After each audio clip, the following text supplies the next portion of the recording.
영상 번역가들이 영상 작품을 소소하게 안팎으로 파헤쳐보는 시간. 여기는 영건가의 소소 리뷰입니다. 영화나 드라마 같은 영상 작품을 한 편씩 선정해서 이런저런 얘기를 함께 나눠보려고 하는데요. 그럼 시작에 앞서 오늘 함께 해주실 분들을 한 분씩 소개해볼게요. 저는 오늘 진행을 맡은 실버벨입니다. 반갑습니다. 저는 엘리엇입니다. 다들 눈치를 보면서 누구 먼저 소개를 할지. 지금 앉아있는 자리랑 대본에 적혀있는 순서가 달라가지고. 저는 사또입니다. 저는 CJ입니다. 네. 자, 이렇게 또 다 같이 모였네요. 갑자기 진행하려니까. 그래, 아까. 완전 명예MC야. 아니, 자, 이제 근황을 얘기를 하자면은. 예. 제가 그저께 이제 3화 자막을 제작을 했거든요. 예. 근데 이제 한 편 만들고 나니까 1, 2편을 연달아 하신 사또님이 정말 대단하다. 제가 분량이 굉장히 길었죠, 1, 2편에. 그렇죠. 맞아요. 저희가 분량 조절에 실패했죠. 저희가 처음이라. 네. 맞아요. 어떠셨어요, 그때? 1, 2화 연달아 하시고?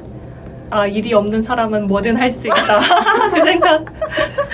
2화가 진짜 길었어요. 2화 진짜 길었어요. 1시간 1화는 그래도 800셀 때 정도였는데 2화는 1200셀이었거든요. 그래서 우리 정말 말이 많았구나. 네. 그리고 하면서 저랑 CJ님은 이제 쌍둥이니까 목소리가 정말 비슷하단 말이죠. 그래가지고 느꼈어요. 우리 둘은 절대 동시에 말하면 안 된다. 오디오가 겹치면 헷갈린다.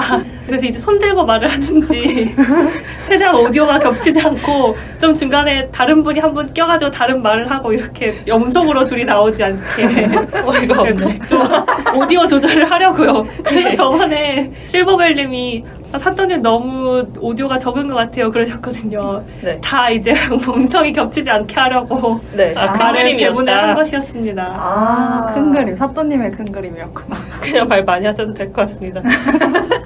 왜냐면 말을 짧게 할수록 보다 구분이 안 되더라고요. 맞아요. 그냥 말이 좀 길어지면은 본인 평소에 말투가 나와서 좀 구분이 되는데 그래? 이러면은 맞아요. 모르겠어요. 그럼 본인도 구분하기 어려운. 그럼 우리는 3단어 이상씩 말하도록 합시다. 무조건 길게. 알겠습니다. 근데 이제 저는 두 분을 조금 그래도 자주 뵈서 그런가? 이제 저는 구분이 가거든요, 목소리가. 저도 되게 자신만만하게 저는 구분할 것 같은데 이렇게 말했거든요. 근데 부모님도 잘 구분을 못 하신다고. 그러신가요? 그렇다면 저희가 시켜가지고 팟빵 구독을 다 하셨거든요. 네. 구독자 최근에 는 한 분 있으면 이제 아빠까지 시켜가지고 딱 깔아서 회원가입을 시켜서 네. 해드렸는데 이제 출퇴근할 때 들으면 좋겠다 하시고 당장 그 자리에서 틀어보시더라고요. 부끄럽게. 근데 좀 들어보시더니 비슷하다고 하시더라고요. 근데 저도 약간 이번에 특별판 한 거는 제가 편집했거든요. 네. 구분 좀 가본데요? 그쵸. 네. 우리 너무 자신만만한가? 그런가? 이렇게 그냥 얘기하는 건 구별이 가는데 이제 중간에 여러 명이 동시에 얘기할 때 맞아 하고 한 명이 그러거나 진짜 짧게 말하면은 누구야? 그러니까 본인이어도 맞아, 당사자여도 헷갈려요. 진짜. 내가 뭔 말을 했는지도 모르고. 맞아요. 그래서 제가 자막을 만들 때 사또님도 그렇게 하셨겠지만 저희가 영상이 컴퓨터에 다운이 돼 있잖아요. 그래서 그거를 이 프로그램에 돌려요. 이제 음성을 인식해서 텍스트로 추출해주는 프로그램인데 이게 잘 될 때도 있지만 안 될 때도 있죠. 그쵸? 많죠. 또 적어왔어요.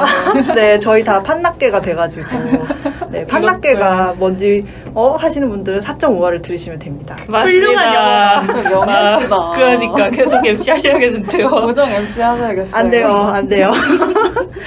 이런 인재를 두고 우리가 앞에 오프닝도 너무 차분하게 잘하시고. 진짜 저 MC인 줄 알았잖아요. 그러니까요. 그만하세요. 것 같아요. 칭찬세례. 그만하세요. 너무 부끄러워하시는데. 칭찬의 감옥. 그만하세요. 빨리 뭐예요? 사례를 얘기해보세요. 저요? 지금요? 네. 그걸 재밌는 사례. 재밌는 사례 1화에서는 아무 생각 없이 했어요. 그러다가 이거 웃긴 거 좀 적어놓으면 좋겠는데 해서 2화 거는 적어놨거든요. 네. 근데 이게 그냥 딱 봤을 때 그 순간에 하하 웃겨 이러고 넘겨 웃긴 거지. 맞아. 이제 그거를 하하 웃겨 한 다음에 웃기다 하고 이렇게 적어놓고 그거를 웃겼습니다 하고 이렇게 말하는 순간 이미 웃음이 한 30에서 90% 깎이거든요. 그래도 너무 청취자들은 안타까워. 처음 들어보는 네. 거니까. 아니면 딱 엑기스만 몇 개. 이미 그럴까요? 엑기스만 적어왔으니까 그냥 다 얘기해 주십시오. 너무 네. 그래가지고 크랙거리 막 뭐 무슨 상 후보 올랐다 이럴 때 흔히 노민이 됐다 이렇게 얘기를 하잖아요. 네. 그랬더니 자동자막이 노민이를 노민이라고 인식 미스터 노민 이런 식으로 인식을 어느 집 하니까 노민인지. 노민이는 노민이가 뭐가 그렇게 노민이가 많아졌는지. 그리고 이것도 있어요. 상 이름에 에미상 있잖아요. 프라임 뭐더라? 프라임 타임인가? 네, 네. 그 얘기 하는데 M2, 3 이렇게 된 거예요. M23 이렇게 적혀진 거예요. 그래서 갑자기 자동차만 M23 뜬 거예요. 그래서 무슨 핸드폰 기종 같은 이런 게 하고 딱 보니까 M23, M23, M23. 아, 상도 3이 된 거구나. 네, 그리고 그리고 되게 CJ님 자동 자막이 진짜 잘 안 잡혀요. 맞아요. CJ라서? 네, 영어인데도. CJ님 이러잖아요. 네. 그랬더니 거기서 막 하고 있는데 갑자기 시즈닝 이렇게 나온 거예요. 이거 팝콘 튀길 때 어니언 시즈닝 이렇게 나오는 건데 갑자기 좀 고소해졌다. 아, 저도 3화 할 때 엽전은 CJ님이 시장님도 됐다가 맞아. 시드니도 됐다가 아무튼 그랬습니다. 이건 CJ를 못 잡을 것 같아요. 이럴 수가. CJ 제일 재당이네.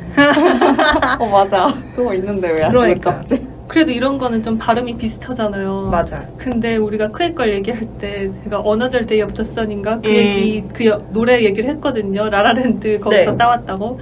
그랬는데 자동 자막이 Another Day 엽전 이렇게 엽전. of the Sun이 어떻게 엽전이 됐는지 저는 그게 좀 이해가 안 돼요. 엽전. 앞에는 됐어요, 제대로? Another Day 엽전 이렇게 적혀 있었어. 앞에가 되게 신기하다. 이게 그거 아니에요? 한국어로 맞춰서 한국어를 듣는 그런 거 아니에요?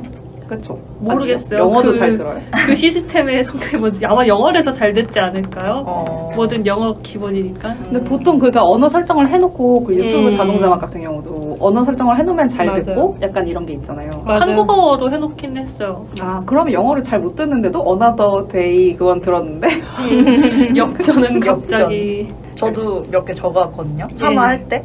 그래서 일단 저희 프로그램 이름이 영번가의 소소 리뷰잖아요. 근데 양반가라고 생각해요. 신분상승했네요. 진짜로 네. 높아졌다. 나쁘지 않은 것 같았어요. 네, 양반가. 네. 그리고 사또님이 그 1, 2화 자막 만드는 거 비하인드 얘기할 때 네. 프레임 레이트가 바뀌었다라고 맞아요, 하셨잖아요. 맞아요. 근데 그게 그린벨트라고 나오더라고요. 프레임 레이트가요? 네. 트만 맞은 거 아니에요? 비슷해 보이는 거. 네, 그런 거 되게 많아요. 그리고 또 스포일러가 스파르타라고 몇 번 돼 있어가지고 스파르타 이거 너무 강해지는 건데. 그리고 이거는 그냥 조금 웃겨가지고 저희 센주니페로에 요키가 나오잖아요. 네. 예. 근데 그게 자꾸 욕이라고 돼 있는 거예요. 우리의 요키를. 귀여운 강아지 같은 요키가. 네. 그래서 요키가 요크셔 테리어 같던 요키가 욕이 돼서 좀 웃었습니다. 네. 이 정도입니다. 정리한 건. 재밌네요. 네. 재밌는 근황이 있었네요. 네. 앞으로 다들 자막 적어와요. 만드실 때. 네. 숙제인가요, 이제? 네. 숙제입니다. 네. 적어놔야겠다. 내 알림창에다. 네. 그러면 다른 분들 근황도 얘기할 거 있을까요? 아니요. 왜요? 없는데요? 왜 없다고 하니까 갑자기 관심을 가져주시죠? 그냥 있다고 한 게 아닌데. 저 누워 있었습니다. 누워 계셨군요. 네. 잘하셨어요. 네. 너무 나오기가 힘듭니다. 날이 추워서 그래요. 이 무기력증 어떡해. 너무 추워요. 푹 쉬어야 돼요. 네, 제가 아주 재밌는 얘기하다가 네. 갑자기 내 가라앉는 얘기예요. 편집하면 돼요. 걱정하지 마세요. 아니 이렇게 사람을 잘라버리겠다는 거지를 해도 되는 거예요? 너무 무정한 거 아니에요? 편집자의 권한. 이제 이것 때문에 자르면 안 되게 됐어요. 방금 사또님 말 때문에. 그래요? 네, 좋습니다. 이번에 할 작품은 그러면 제목이 뭔가요?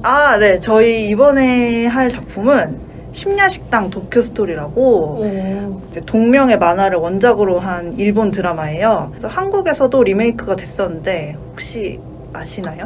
리메이크 됐다는 것도 몰랐어요. 또 됐다는 소식과 누가 주인공인지 정도. 주인공 누가 했어요? 김승우 씨? 김승우 씨? 아세요? 모르는 표정이죠.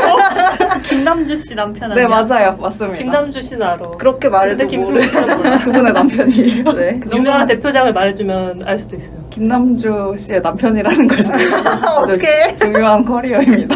그렇군요. 아, 네. 조승우는 아는데. 김승우 씨는 모릅니다. 죄송합니다. 김승우 씨 섭섭하게 왜 그래요? 맞아요. 김승우 팬들 여러분 죄송합니다. 김승우 씨는 이걸 들을 리가 없어. 김승우 팬은 들을 수도 있으니까. 김승우 팬 여러분 죄송합니다.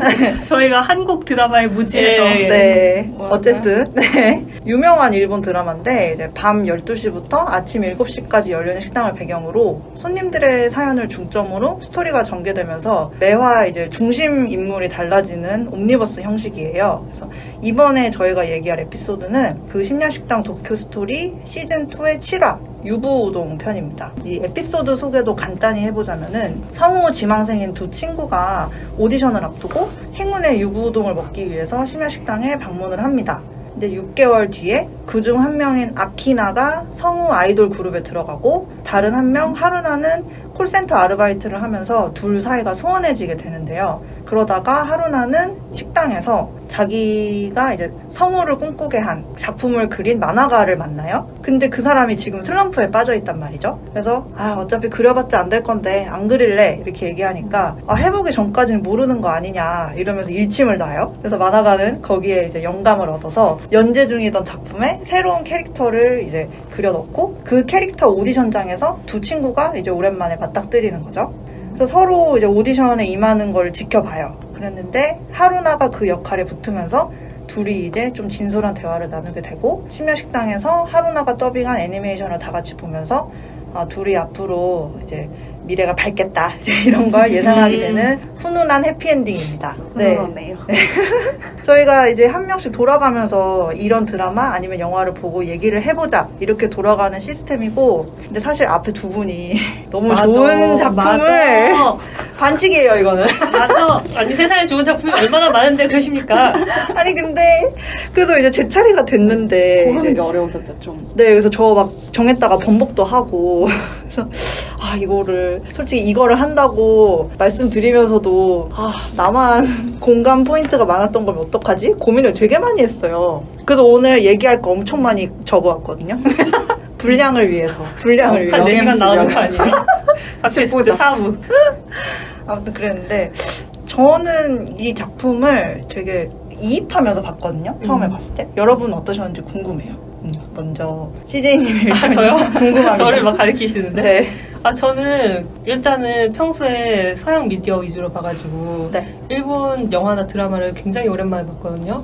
근데 굉장히 오랜만에 보니까 좀 일본스럽다 이런 게 느껴지더라고요. 왜냐면은 아마 이 일본 만화나 드라마 이런 거를 계속 보다가 뭐 미국 미디어 이런 거를 봤으면 미국스럽다 이런 생각이 들었을 텐데 그런 걸 안 보다가 또 일본 거를 봐가지고 그 특유의 이게 만화 원작이라고 하니까 이해가 되는 게 좀 만화스러운 연출들이 있더라고요. 일단 한 명은 무뚝뚝한 얼굴에 흉터가 있는 식당 주인이 있는데 그 사람을 마스터라고 부르는 것부터가 일단 일본스럽다 뭔가 그렇잖아요. 우리 아저씨 이렇게 그렇죠. 이렇게 부르는데 사장님. 네. 보통 마스터라고 그렇게 낯간지럽게 부르진 않죠. 석사생도 아니고. 석사생? 예. 이것이 번역가의 고급 유머. 아무튼 그래서 그 단골 캐릭터들도 뭔가 저는 그 심야 식당을 처음 본 거였거든요. 그래서 그 단골 캐릭터들도 누가 누군지 모르는데 저 사람들이 맨날 와서 죽치고 앉아있는 단골이겠구나 싶은 아저씨 2명이랑 여자 네. 1명 있잖아요. 맞아요. 근데 딱 보면은 좀 반란하고 상처 없을 것 같고 센 언니인 것 같은데 사실은 누구보다 깊은 상처를 가지고 있을 것 같은 마릴린 여자 캐릭터. 술도 잘 마실 것 같고 하지만 눈물도 많을 것 같은 여자. 그런 캐릭터가 딱 보이잖아요. 그렇죠. 그 전형적인 캐릭터가. 그 다른 술 취한 두 아저씨는 뭐 별로 둘이 구분이 잘 안 가는 그런 붙어 다니는 술 취한 아저씨들이겠죠. 그래서 나름 각자의 상처를 지니고 있겠죠. 예. 그런 캐릭터들이 딱 보여가지고 일본 만화스럽다 그랬는데 만화가 원작이래 그래서 놀랐고 그 다음에 주인공들 이야기가 나왔는데 저는 다른 에피소드들은 또 좀 남자 게스트가 나오고 그러면은 좀 너무 아저씨들 비율이 높아져서 너무 남자 이야기로 가서 보기가 좀 불쾌한 지점이 많았다 이런 얘기를 하셨는데 전 딱 이 에피소드만 봐서 그런지 굉장히 산뜻하게 보고 끝났거든요. 일단 꿈을 가지고 시작한 사람들이 꿈을 위해서 노력하다가 중간에 좌절을 하기도 했지만 결국 다 자기 꿈을 향해서 어쨌든 한 발 전진하는 방향으로 그 만화가도 그렇고 네. 다 그렇게 좋게 끝나는 에피소드이기도 했고 막 당연히 서로 저 친구는 잘 되는데 나는 아직 성공을 못했다 이런 생각을 이런 감정을 가지기도 하지만 전반적으로는 그래도 내가 더 잘해야지 이런 마음이 있으니까 좀 추한 감정들이 많이 나오지 않아서 그런 감정들이 있다고 해도 좋게 포장을 해놓으니까 좀 이런 건 필굿 드라마 같다 이런 생각이 들었습니다. 그리고 저는 유부 우동 네. 만드는 장면이 나오잖아요. 네. 근데 저는 유부는 그냥 유부 하면서 먹었거든요. 근데 그게 두부를 튀긴 음식이었다는 걸 처음 알았어요. 한 번도 유부를 뭘로 만들었을까 생각을 못 해봤어요. 저는 어묵 비슷한 거겠지라고 생각하면서 살아왔거든요. 근데 자세히 생각을 안 했어요. 근데 부가 두부의 부자라는 걸 생각을 했어야 되는데 두부를 튀긴 음식이었다는 것을 깨닫고 충격을 받았습니다.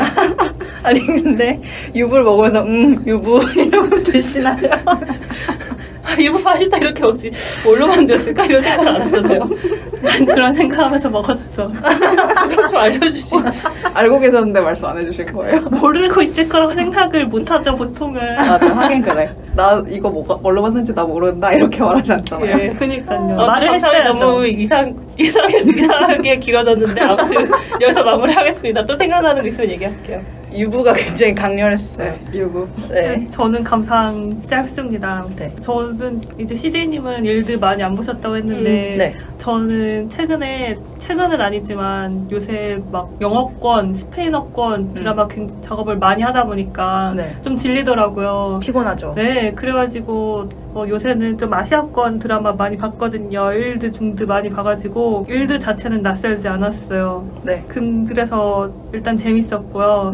짧으니까 집중력이 짧은 사람한테도 좋았고요. 맞아, 진짜 짧더라고요. 그리고요, 저는 마트 가면은 빵 코너 꼭 구경 가는, 음식 코너 구경 가는 사람이거든요. 네. 그래서 음식이 나온다는 거는 기본적인 재미를 한다는 거거든요. 오. 그래가지고 일단 기본적으로 재밌었는데 CJ님도 말씀하셨지만 아저씨 비율이 좀 적은 화였다. 그래가지고 보기에도 산뜻하고 그리고 이게 러닝타임이 25분이라서 네. 일단 그 자체도 되게 짧잖아요. 한 편 자체가 짧은데 대사도 되게 많은 편이 아니라서 이렇게 짧은데 대사도 별로 없는데 뭔 이야기를 할 수 있을까? 이렇게 좀 생각을 했는데 보고 나니까 이제 같은 업계에서 같은 꿈을 꾸는 두 여자의 이야기가 좀 어떻게 보면 이상적인 얘기를 하면서도 솔직히 일이 이렇게 잘 풀리기 쉽지 않잖아요. 그렇죠. 자기가 이제 지망생일 때 목표로 삼았던 만화가를 우연히 만나서 그 만화가한테 일침을 했는데 그 사람한테 영감을 줘가지고 자기한테 영감을 받아서 만든 캐릭터의 성우가 네. 돼서 또 붙었다 이렇게 일이 잘 풀리기는 쉽지 않지만 그 자체가 좀 만화죠. 비현실적이면서도 그렇지만 이 두 여자가 서로에게 라이벌이면서도 친구인 관계의 그 감정을 얼마 없는 대사로 현실적으로 또 잘 그려냈다. 하지만 한편으로는 또 희망적인 얘기 아무튼 앞으로 잘 될 것처럼 끝났으니까 맞아요. 그래서 딱 연말 연초에 보기에 좋은 드라마였다 그렇게 생각을 했습니다. 네. 이게 저도 진짜 공감 가는 게 이게 만약에 한 명만 잘 되고 한 명만 잘 안 되는 그런 결말이었으면은 맞아요. 그러니까 사실 뭐 어떻게 보면 현실적이다라고 말할 수도 있겠지만 굳이 드라마에서까지 그러니까요. 현실을 봐야 되나 싶은 생각도 들고 맞아요. 뭘 보여줄지를 드라마는 정해야 되잖아요.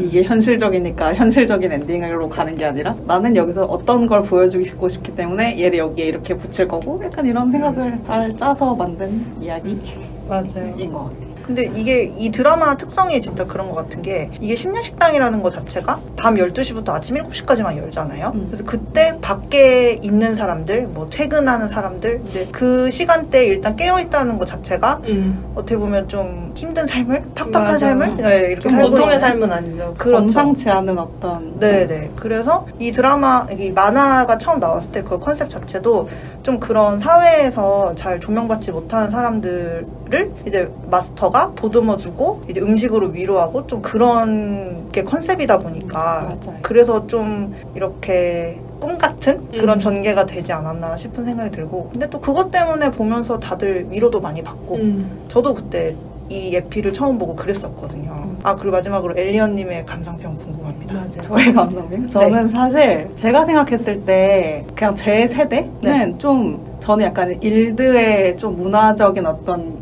빚을 졌다고 해야 되나? 많이 봤다? 네, 저는 제 세대가 약간 이제 딱 그 OTT 이전에 맞아요. 케이블. 네, 그런 것도 네. 있고 그다음 뭐 이렇게 말하면 좀 그렇지만 불법 그러니까 이게 유통이 안 되던 시절이어서 맞아요. 그렇게 뭔가 다운로드해서 보고 이런 게 좀 있었는데 저는 그래서 심야식당 처음 나왔을 때 봤거든요. 오. 시즌 1 처음 나왔을 때. 네. 그래가지고 저 일단 음악을 좀 좋아했어요. 오프닝 음악. 아, 그 맞아요. 음악이 되게 조용하게 시작하고 그걸 볼 때마다 아, 내가 기타를 빨리 배워야 되는데 라고 생각하면서 되게 조용한데 되게 그냥 나직하게 노래 부르는 오프닝 음악 맞아요. 자체가 그것도 좋았고 그 다음에 아까 시즌님 말씀하신 그 사연들을 저는 시즌 1을 봐서 대충은 다 알고 있어요. 마릴린이라든지 그런 사람들의 이 해석이 맞나요? 네, 맞는 것 같아요. 근데 좀, 그러니까 이게 문화적 차이라고 해야 되나? 그냥 제가 봤을 때 좀 거북한데, 그냥, 저게 일본 문화인가? 싶게, 그냥 마릴린 같은 경우는 춤을 추는 사람인데, 좀 스트립 댄서라고 해야 되나? 그러니까 그렇죠. 클럽에서, 나이트 클럽 같은 데서 거의 옷을 막 거의 벗다시피 하면서 하는 그런 춤추는 그런 역할이거든요. 그리고 그게 이제 그 옆에 있던 술 취한 할아버지 이런 사람들이 다 이제 관객으로 와요. 맞아요. 그 클럽에. 맞아요. 오늘 뭐 잘했다, 춤 잘 췄다, 막 이런 식으로 하거나. 근데 이게 이상한데? 그냥 또 직업이니까? 그리고 그걸 드라마틱 그리니까? 그걸 존중해야 되는 건가? 그냥 그러려니 하게 되지 않아요? 좀 그쵸? 약간 그렇게 돼요. 네. 근데 그냥 그런 것들에서 약간 거북스러운 점이 좀 몇 개 있긴 한데 그거 말고 그냥 저도 이번 에피소드가 좀 그래도 희망적이었던 게 비슷하게 그냥 시즌 1 완전 초반 에피 중에 비슷하게 되게 가수의 꿈을 가진 보셨어요? 기억나요. 네. 그거 내꼬 맘마? 맞아요. 고양이 밥인가? 그게 뭐 일본에서 지역마다 다르대요. 내꼬 맘마인가? 그거를 지칭하는 음식이 다른데 아무튼 에피소드 제목이 그거예요. 근데 거기에 나오는 사람은 똑같이 이렇게 내가 꿈을 이루고 싶어서 그 엔카라고 하는 그러니까 일본의 트로트 네. 장르 가수를 준비해서 되게 잘 되는데 결말이 되게 좀 이거 같진 않거든요. 우리가 오늘 얘기할 이 에피랑은 좀 달라요, 결이. 그래서 그 심야식당 그 특성에 딱 맞게 엄청 좀 뭔가 일상이 그냥 보편적이지 않은 어떤 모습을 하고 있는 그런 사람들을 하나씩 그리는데 그게 되게 우물하기도 하고 반면 되게 또 뭐 희망차기도 하고 그 왔다 갔다 하는 게 또 재미인 것 같기도 해요. 네. 그리고 그냥 이거 볼 때마다 생각이 나는 게 저는 맨날 좀 헷갈리는 게 또 되게 대흥행한 일들 중에 그거 있잖아요. 고독한 미식가. 네네네. 제가 알기로 그 고독한 미식가의 주인공 제가 이름 외우고 싶었는데 제가 이게 이노가시라 고로라는 게 배역 이름이잖아요. 맞아요. 근데 제가 자꾸 그 스마베 멤버 중에 또 고로라는 사람이 있는데 네. 그 사람 이나가키 고로인가 이렇거든요. 그래서 자꾸 헷갈려가지고 아. 근데 이노가시라 고로라는 배역을 하는 그 배우가 네. 심야식당의 시즌 1 1화에 달걀찜? 뭐더라? 달걀말이랑 그 맞아. 문어 소시지 맞아. 그거거든요? 근데 거기에서 그 조폭으로 나와요. 그 배우가. 고독한 미식가의 배우가 주인공이 조폭으로 나왔는데 그 사람이 칼을 맞나? 뒤에서 이렇게 둔기를 맞나? 그래서 입원을 하거든요. 근데 그러고 나서 이제 거기에 있는 어떤 또 이렇게 말하면 그 오카마라는 일본의 그 이렇게 약간 많이 잘 꾸미는 남자라고 해야 되나? 네. 남자분 있잖아요. 여자처럼 화장하고. 그런 캐릭터가 나오는데 그분이 이제 좋아한 거죠. 이 고로사를. 여기서 이름 기억이 안 나는데 그래서 좋아해서 그 문어 소시지를 맨날 거기서 원래 시켜 먹었어가지고 그걸 싸가요. 그래서 그걸 이제 병원에서 이제 병원 환자복 입고 이렇게 먹는데 그 장면 이런 거 보고 그 고독한 미식가에 캐스팅 됐다? 이렇게 쳐다보니까 그런 얘기가 있더라고요. 되게 맛있게 먹었나? 그거까진 기억이. 그러니까 그게 약간 반전인 것 같아요. 그 사람이 되게 키도 엄청 크고 되게 맞아요. 말랐거든요. 맞아. 그러니까 먹을 거에 관심이 없게 생겼는데 그냥 잘 먹으니까 그 어떤 반전 비주얼적인 뭔가 네. 있다. 그런 것 때문에 뭐 캐스팅이 된 거 아닐까라는 생각이 들기도 하고 그래서 그냥 심야식당 생각하면 그냥 그 드라마 같이 생각이 나가지고 아주 막 그렇게 다른 드라마에서 뭘 먹어도 캐스팅도 되는데 이렇게 그냥 단골 식당에서 유부당 먹다가 꿈을 꾸게 해줬던 만화가를 만나서 성우 데뷔하는 것도 말이 된다 이런 생각이 드네요. 그러니까요. 그러네요. 그렇게 우리 생각해보니까. 마음의 문을 열고 뭐든 네. 맞아. 언제 어디서 어떤 기회가 찾아올지 모르니까. 그렇죠. 좋은 결말이다. 네. 그리고 굉장히 좋은 해석이다. 이걸 이렇게? 네. 이게 저도 조금 찾아봤거든요. 했거든요. 근데 원작 만화는 2006년에 연재를 시작해서 지금도 연재 중이고요. 지금도요? 네, 하고 있어요. 와, 그럼 16년? 인기가 좋으면 계속 해야지. 네, 근데 저는 이거 드라마는 좋아했는데 만화는 본 적 없고 만화책은 그 헌혈 카페 헌혈하러 가면은 그렇게 쭉 있더라고요. 아, 그래요? 네. 그래서 가끔씩 이제 헌혈할 때 이제 기다리려고 할 때 집어서 보는 정도? 이제 그 정도였고 드라마 같은 경우는 2009년에 처음 영상화가 됐어요. 그때 시즌 1이 나왔고 이제 2011년에 시즌 2, 2014년에 시즌 3 이렇게 나오고 그 다음부터 넷플릭스가 판권을 사들이죠. 그래서 심야식당 도쿄스토리라고 나온 게 시즌 1인데 사실은 시즌 4예요. 네, 그게 2016년에 나왔고 저희가 보는 시즌 2는 2019년에 나온 거죠. 그래서 사실 시즌 5입니다. 2가 아니면. 그 앞에 거를 볼 수 있는 데가 없더라고요. 찾아보니까. 네. 초반에. 넷플릭스에 있는 다른 심야식당은 영화인 것 같아요. 네. 맞아요. 극장판. 그래서 저는 그 시즌 1부터 쭉 이걸 봤거든요. 그래서 너무 웃겼던 게 하루나랑 아키나랑 인스타그램을 보고 찾아가잖아요. 맞아요. 근데 그게 좀 시대의 흐름이 느껴졌던 게 2009년 처음 나왔을 때는 맞아요. 시작할 때는 스마트폰이 완전 그럴 때. 그렇죠. 사실 우리가 스마트폰이 나온 지 얼마 안 됐잖아요. 생각보다. 맞아요. 언제 사셨어요? 처음 스마트폰? 저 2012년. 저도 2012년. 두 분 언제 스마트폰 쓰셨어요? 모르겠어요. 스마트폰은 모르는데 첫 휴대폰은 2011년에 샀거든요. 그 뒤에 얼마 지나지 않아서 스마트폰으로 넘어갔으니까 저도 12년, 13년 이쯤에 샀어요. 두 분은 같이 항상 대학 같이 들어가면서 저도 진짜 아직도 기억나는 게 다 카톡이 있는데 저만 카톡이 없어서 저 진짜 아주 욕을 그러니까 빨리 이제 사래요. 그래서 난 지금 편한데 왜? 문자 메시지 하면 되지. 네, 그니까요. 맞아. 정말 욕 많이 먹었죠. 내일로 주고받자. 맞아. 그래서 이 심야식당이 제가 보면서 공감이 되게 많이 갔던 이유가 몇 가지 있는데, 일단은 제가 취준 시간이 되게 길었어요, 기간이. 그래서 한 2년? 2년 동안 이게 놓은 건 아닌데, 뭐 서류도 쓰고, 인적성도 보고, 면접도 보고, 그래서 했는데, 이게 아예 초장부터 미끄러지면, 그래, 이게 내 길이 아니구나 할 텐데, 돼요. 처음에는. 그래서 돼서 가다가, 항상 마지막? 아니면 마지막 직전에서 늘 고꾸라지는 거예요. 그렇게 희망 고문을 2년 동안 했었기 때문에. 그래서 이 하루나한테 이입이 되게 많이 되더라고요. 그래서 일단 제일 공감이 갔던 장면이 뭐냐면 SNS 염탐하다 끌 때. 그때 진짜 공감 갔어요. 진짜 제가 그때 취업이 하도 안 돼가지고 SNS를 다 탈퇴했었거든요. 페북도 그렇고 그때는 페북 쓸 때니까 카카오톡도 그냥 지워버리고 왜냐면은 이제 프사가 올라오잖아요. 맞아. 또 이제 어디 또 합격한 애들은 합격한 거 그걸 딱 캡처를 해가지고 이렇게 해두니까 그래서 또 단톡방에서는 만나자 얘기하고 근데 만나기도 싫고 맞아. 그리고 저 막 취준 스터디 할 때도 제가 뭐 물론 저도 도움을 받았지만 되게 잘 몰라서 제가 이거저거 가르쳐주는 친구가 있었는데 그 친구는 붙고 전 떨어진 거예요. 되게 제가 들어가고 싶었던 곳이었는데 그래서 뒷풀이를 하자는데 가기가 싫은 거예요. 그래서 가기 싫어. 네, 그래서 뭐 급하게 준비하게 된 게 있어서 죄송하다고 못 가겠다고 하고 그냥 단톡방 나온 적도 있고 그렇거든요. 좀 굉장히 찌질하게 굴었던 적이 있습니다. 네. 갑자기 분위기가 어두워졌네요.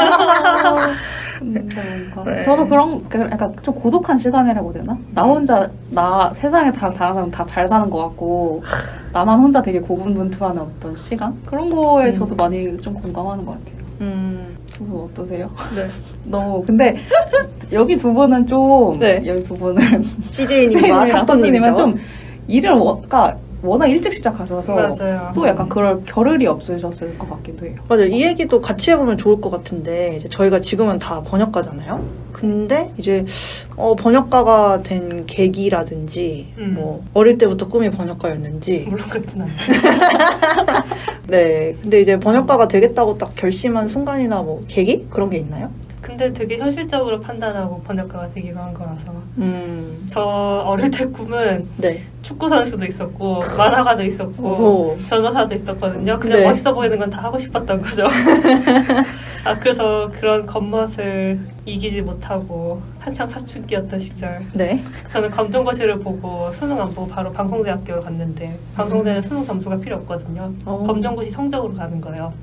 그래서 겉멋에 들어있기 때문에 법학과 멋져 하고 생각하거든요.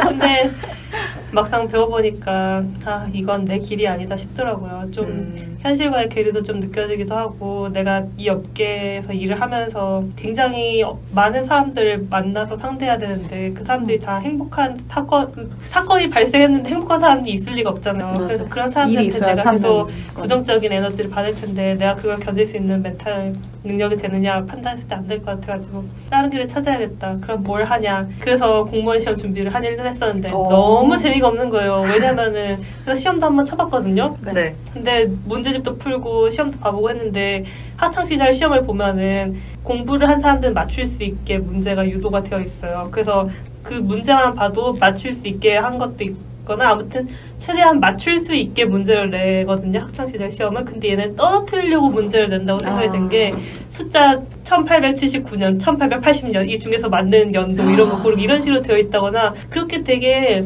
단순히 숫자를 외운다든지 좀 단순한 암기력 이런 테스트 같다. 그냥 분별하기 위해서 그냥 경쟁자가 많으니까 소수만 뽑기 위해서 치르게 하는 시험 같다. 어떤 실무 능력을 끌어올려주는 시험이 아닌 것 같다. 이런 생각이 들어서 이런 시험을 공부하겠다고 몇 년씩 할애하는 건 좀 낭비 같다. 이런 생각이 들어서 그러면은 빨리 그냥 수험생활을 오래 할 게 아니라 빨리 다른 할 일을 찾아야겠다 생각해봤는데 그래서 제가 뭘 좋아하고 뭘 잘할 수 있는지를 생각을 해봤어요. 근데 저는 일단 제 성격이 내향적이라서 그리고 누구한테 명령을 듣는 걸 싫어하기 때문에 분명히 상하 위계 질서가 강한 데 가면은 언젠가 책상을 얻고 미친 짓을 하고 뛰쳐나올 것이다 이런 생각이 들더라고요. 그래서 좀 업무 환경이 자유롭고 좀 가능하면 집에서 일할 수 있으면 좋을 것 같고 또 제가 방송대를 나왔기 때문에 학력보다는 실력 위주로 봐줬으면 좋겠고 뭐 그런 식으로 따지고 있었는데 일단 제가 책 읽는 것도 좋아했고 하니까 그때는 영상물보다는 책을 더 좋아했거든요. 그래서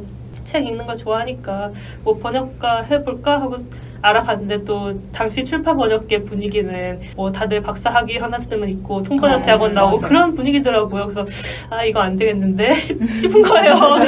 언제 또 준비해서 대학원까지 갔다 와서 하나 그래갖고 이건 아닌데 근데 영상 번역가를 검색하다 보니까 영상 번역가까지 갔는데 마침 그때 딱 미대에 한창 재미를 들이고 있던 시기라서 이런 직업도 있네 하고 알아봤는데 영상 번역가는 학력 이런 거 보지 않고 무조건 실력 위주고 이런 식으로 되어 있는 거예요. 그래서 할만하겠다. 그래서 그럼 도전해보자. 어차피 검정고시로 바로 해서 넘어올 시간이 있기 때문에 남들보다 빨리 넘어와서 한 3년 정도는 벌어둔 시간이 있는 거잖아요. 그래서 이 3년은 그냥 버리는 시간으로 생각하고 해보고 싶은 거 해보자 해서 영상 번역가 준비를 한 거죠. 그래서 이제 영상 번역가 어떻게 될까 하면서 알아보고 그런 식으로 하다가 아무튼 그 부분을 생략하고 이렇게 영상 번역가 준비를 해서 실제로 하기 이런 걸 안 보니까 그래서 아카데미 들어가서 공부해서 거의 한 수험 생활하고 진로 고민하고 이런 걸 한 1년 반 하고 그 다음에 아카데미 생활 한 1년 하고 저는 운이 좋았던 게 아카데미에서 입문반 실전반이 있는데 입문반은 기초 알려주고 실전반은 이제 실무 준비를 시켜주거든요. 네. 그래서 그 중에서 실전반까지 수료한 사람 중에서 그 실제 미디어 회사랑 연계된 아카데미라서 좀 잘하는 사람들 한 2-3명 뽑아가지고 자기들 회사에서 인턴식으로 일을 싼 값에 줘요. 네. 그러면은 나갔을 때 이력서에 적을 작품 2-3개라도 있을 수 있게. 그렇죠. 그런데 그때 넷플릭스가 딱 들어오는 바람에 다들 넷플릭스로 기존 번역가들이 많이 가서 원래 있던 케이블 이런 데 빈자리들이 생겨가지고 신입 번역가들한테 갈 일이 많이 생긴 거예요. 그래서 제가 속해 있던 실전반 사람들은 거의 다 그렇게 수습시고 일을 많이 받았어요.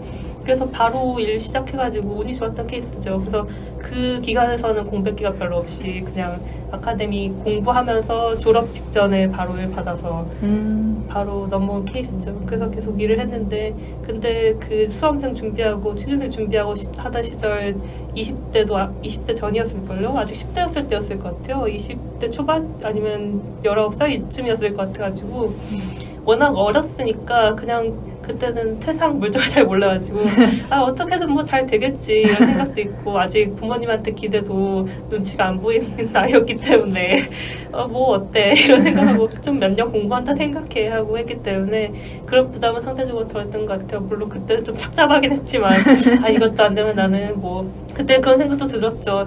뭐 대단한 학교 나온 것도 아닌데 어디 가서 어느 직장에 붙을 수 있을까. 근데 사실 알아보면은 다 어떻게든 일자리는 있기 마련인데 맞아. 그때는 좋은 대학 나와야지 좋은 직장 들어갈 수 있다 이런 생각을 했었기 때문에 이게 돼야 될 텐데 이런 생각도 내심 있긴 했었는데 그래도 결과적으로 잘 풀렸습니다. 너무 길게 얘기해서 잘했어요. 어떻게 이렇게 쉬지 않고 얘기를 줄줄 해버렸네요. 이 생각해서 했고 지금까지 CJ님의 인생관을 잘 들었습니다. 근데 뭐 약간 내가 뭐 그때 어리고 이랬다고 하시기에는 되게 생각을 많이 하신 것 같은데요. 그냥 내 생각이 되게 좀 뚜렷하고 나는 뭐 하는 거가 나랑 안 맞으니까 이런 걸 되게 빨리빨리 생각하셔서 저는 이 나이 때 아주 무지렁이처럼 굉장히 실행력이 저도 뭐 이렇게 되겠지 뭐 약간 나는 아무 생각도 하지 않았어요. 그러니까요. 그럼 두 분은 번역가 되기 전에 어떤 꿈을 꾸셨고 어쩌다가 번역가가 되셨는지 내가 얘기해야지 우리의 흐름이 이어지지 않을까요? 사건님 얘기하세요. 언제든 겹치지 않게 얘기해야 된다길래 다른 분들 이야기를 중간에 끼우려고 한 건데 알겠습니다. 실버웰님이 먼저 우리 둘에게 질문을 하셨잖아요. 알았어요. 얘기하세요. 근데 중간에 시대님 얘기하고 다른 분 얘기하고 다음에 내가 얘기하면은 좀 헷갈릴 것 같아요. 하세요. 내가 스스로 멍석을 깔고 앉아서 얘기하려고 하니까 되게 머쓱하네요. 이런 티격태격이 두 분을 듣는 케미입니다. 케미 포인트. 일상인데. 근데 애초에 처음에 그 실버벨리 하신 질문 자체가 두 분이 이제 같이 같은 업계에서 일하는 거에 대해서 극중 상황이랑 약간 비교해보는 질문이었으니까. 맞아요. 그랬나요? 얘기하다 보니까 인생까지 얘기하고 나니까 인생을 이제 회고하는데 잠기셔가지고. 그래서 이제 두 분은 이제 쌍둥이시잖아요? 맞아요. 네, 근데 직업이 같으니까 저는 처음에 알고 되게 신기했거든요. 맞아. 이게 뭐 가업도 아니고. 맞아. 네, 그래서 그냥. 몇 대째 내려오는. 네네, 그런 것도 아닌데 두 분이 이제 같은 직업을 선택하셔서 하고 계시니까 그 계기가 궁금했거든요. 그래서 사또님은 어떻게 번역가가 되셨는지, 뭐 계기? 이런 게 있는지. 다음 내용은 2부에서 이어집니다.